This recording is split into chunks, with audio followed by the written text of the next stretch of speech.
Story number one comes from r/am I the asshole? Am I the asshole for blowing up at my mom when she said the reason I turned out so good is because she sent me to rehab for weed at the age of 13? Before I read that, I'm just going to assume that yes, or no, you are not the asshole. Your mother is the one with the butt. I'll admit, 20 male, I was a shitty tween. I got into a lot of fights with my parents, my grades were shit, and I was generally a prick. When I was 13, some friends and I shared a joint one of them had gotten from their sister. It had just been made legal in our state at the time. My parents found out and went nuts. Now, I get that weed isn't for 13-year-olds, but they took it way too far. I spent the next 3 months in an expensive rehab facility for troubled teens. I was by far the youngest and smallest. Most of these guys were 16 to 18, and they weren't in there for weed. Most of them did hard drugs and had mental issues on top of that. My roommate was a 17-year-old who was detoxing from meth and pills, who also had unmedicated bipolar. A few nights, he'd just stare at me and not sleep. We were in our rooms 18 hours a day. Everything else was meals or shitty arts and crafts. It was hell, but it worked. I was too terrified to have friends, much less do drugs.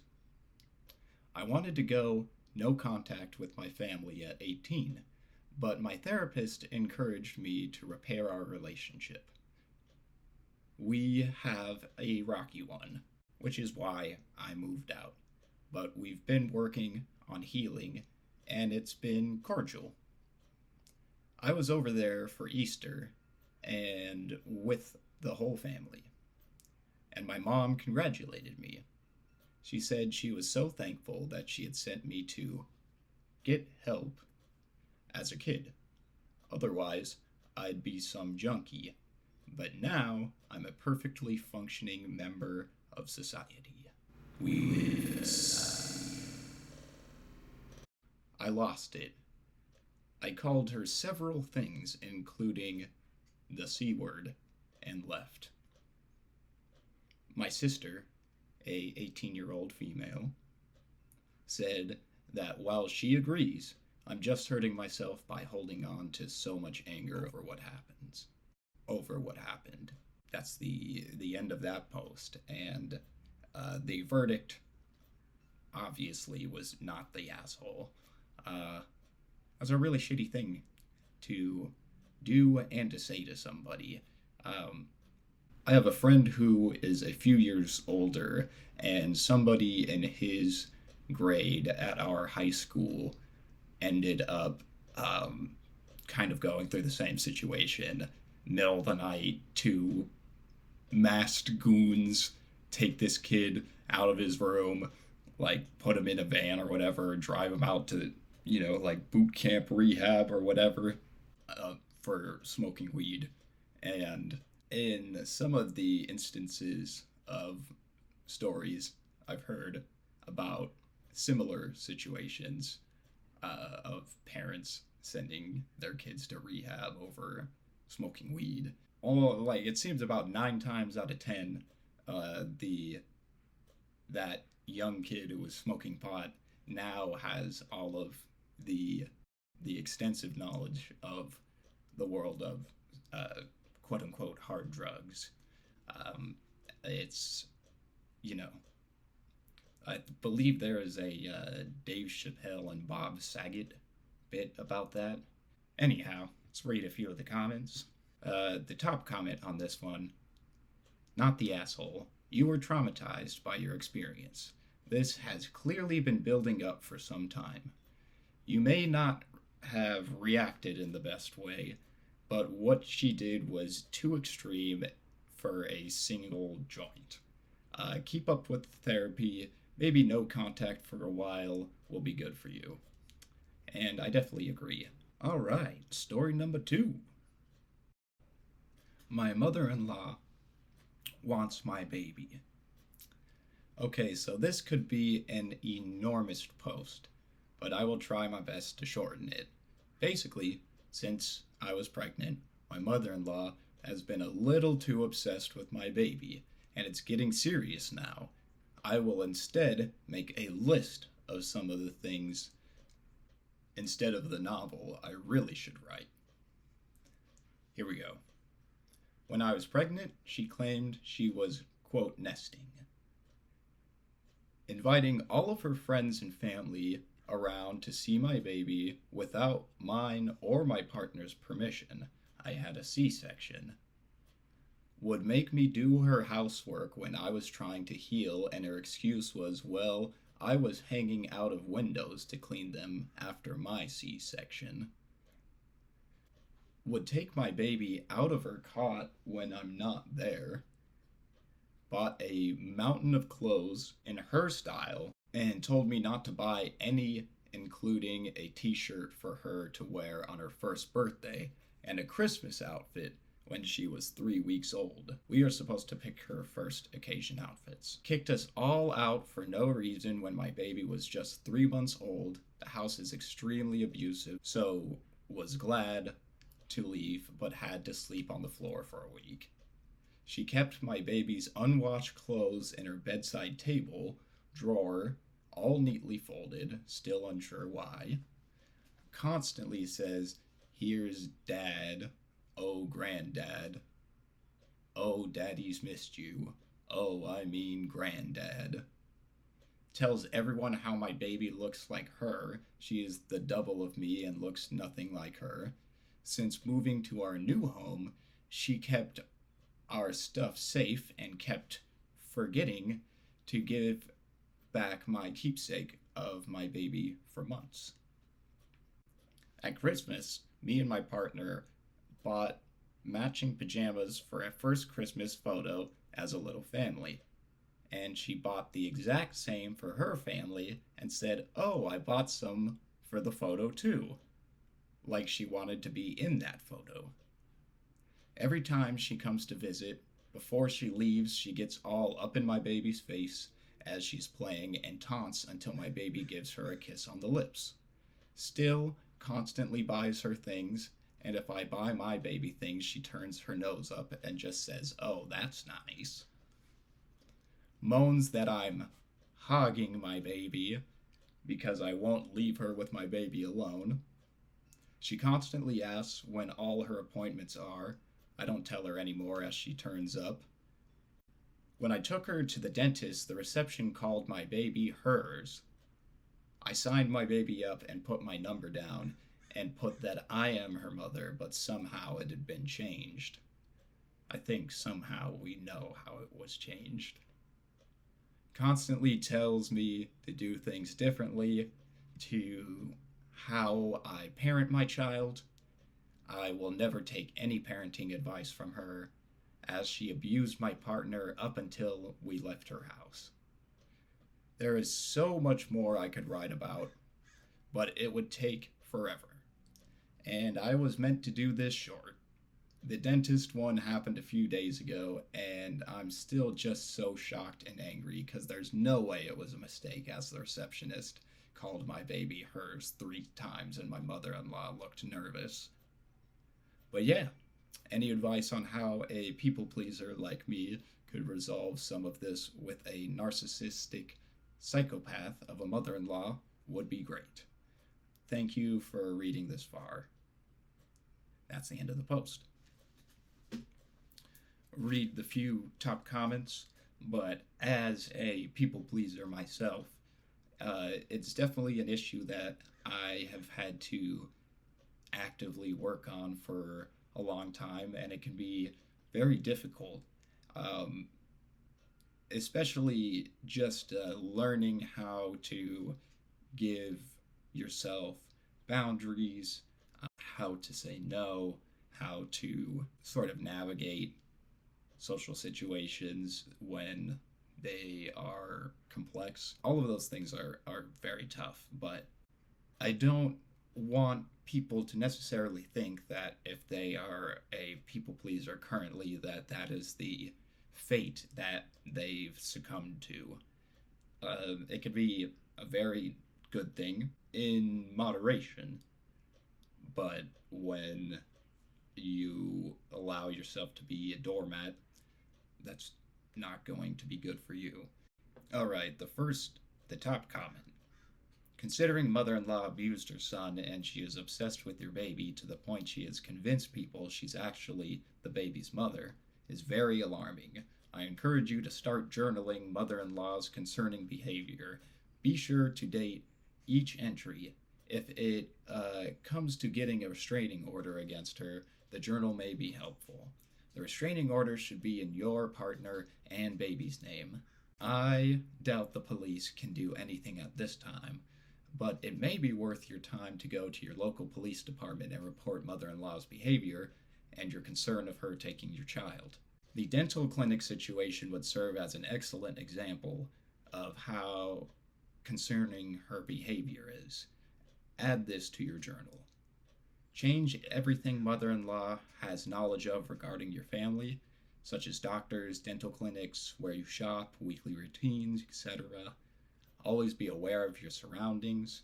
Consider stopping all interaction with her. Let her calls go to voicemail.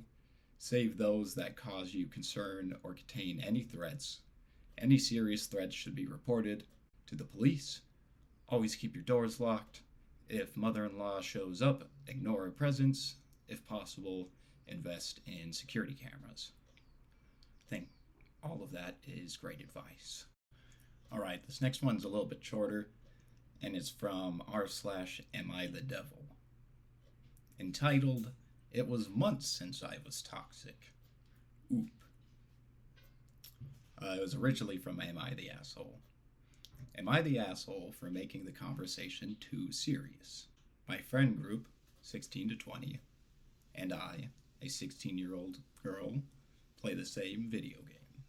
And recently, something came out where you can make a team and compete against other teams to get to the top. We have been talking about this since it came out, and we sort of had a team, but we forgot about that. But a few days ago, they made a group without me. The reason was because one of the girls, 19-year-old girl, was scared I was going to be toxic. I was confused since it has been months since I was toxic. I have grown a lot as a person. Now I'm one of the kindest in the group, and the only time I'm slightly toxic is if other people in the game are toxic to my friends. I have apologized often for my past till they kind of got sick of me apologizing so much. I asked in the group why they kept it a secret from me, and she responded that she was scared I was gonna criticize them again and mentioned that I scarred her for life. I didn't know I scarred her. I just really wanted all of them to get good, so I would often give feedback or get irritated when they wouldn't listen. It was annoying and shitty. I gotta admit, but I didn't know it was scarring. After she responded, I was shocked. I asked her if she ignored my improvement the last few months, and that it really sucks that she never DM'd me privately to talk about how I hurt her. The next day, I woke up with people in the group chat responding that it's not that deep and defending her. She didn't even respond to my question. Am I the asshole? Do they think less of me now? Yes, and yes. Our top comment is, with the number of times the original OP has used the word toxic, makes me think she has only just learned it, so she wants to use it constantly, like the same way a little kid will only sleep with specific teddy because it is shiny and new to them. Narrator voice. Original poster had not in fact stopped being toxic. She had just learned a buzzword to make it sound like she was improving. There are dozens of us. Dozens. Okie dokie. We're gonna read two more stories that I came across this morning. This next one is from r/stories, and it has the tag venting. The title is Need Help. Caught my wife kissing another man. Talk about a bra moment. Hey Reddit, I'm in an incredibly tough spot right now, and I'm not sure how to navigate it. A few days ago, I was unexpectedly early returning from work, and I walked into a situation that's been haunting me ever since. I caught my wife, who I've been married to for 10 years, kissing another man in our living room. Awkward. It was like a punch to the gut. My heart sank, and I felt like a mix of anger, betrayal, and confusion all at once. I didn't confront them at the moment. I quietly left and have been grappling with what to do since. My wife and I have had our share of ups and downs, like any couple, but I never imagined her being unfaithful. We have two young children, and I'm worried about how this could affect them if things go south. I'm torn between confronting her immediately and trying to gather my thoughts and emotions before having a conversation, but the suspense is eating me up inside. Has anyone here been through a similar situation? How did you handle it? And what advice can you offer? I don't have close friends or family nearby to confide in, so I'm really leaning on the wisdom of this community for guidance on what my next steps should be. Thanks in advance for any insights or advice you can provide. Last one for today. This is from r/relationship advice. Always a good time. And it's called Girlfriend in Hotel with Another Man. Okay, so my girlfriend of 6 months that's in a committed relationship with me had a guy from work come up here to get stuff because he was going to Tennessee to live. She only has one night off a week, and we always spend the night together when she's off. Yet, she took extra time off to be with him while he was here. I was fine with her going to dinner, spending the evening with him, and having drinks or whatever. When it came time for the evening with him to end, she decided she was, quote, too tired to drive 5 miles back to her place and had to stay in his hotel with him. I was fine with her taking time away from me to spend the evening with him, but I got mad that she couldn't drive 5 miles back to her place and she, quote, had to stay up in his hotel room with him. She does not drink, ever, no alcohol, no drugs. She just claims she was too tired to drive 5 miles. And she thinks I should be okay with it. Then she did the same thing to a point the second night he was there. I'm upset about it. Do I have a right to think she was okay to spend all the time with him, but should not have stayed in his hotel room when she could have gone back to her place that's only 5 miles away? Or am I in the wrong? She said no sex occurred, and I do believe that, but I still feel she should not have stayed in the first place. She also has admitted that he previously tried to have sex with her. I get even going to his room to spend more time with him after the evening, but I feel she should have left instead of sleeping in the same bed as him in the hotel room. Who's right and who's wrong? Well, this poor bastard, unfortunately, you're in the wrong, but for the wrong reasons.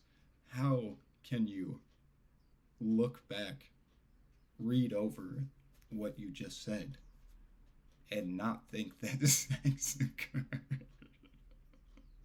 Here's some comments. She did what she wanted to, and there's nothing wrong with that. However, you do not go on a date night and unnecessarily sleep in a hotel with a compatible mate 2 nights in a row for many reasons other than to have sex. Don't know your girlfriend or the guy, but I wouldn't allow myself to believe they didn't have sex, lol.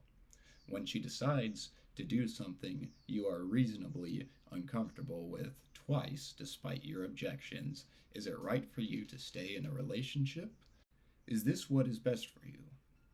Your mental and physical health is the standard of what you'll deal with. Forget all the bullshit you will hear in this comment section. It's not about whether she's right or wrong. You are uncomfortable. She isn't meeting you halfway with it. It's up to you to determine whether you're going to do the right thing for yourself.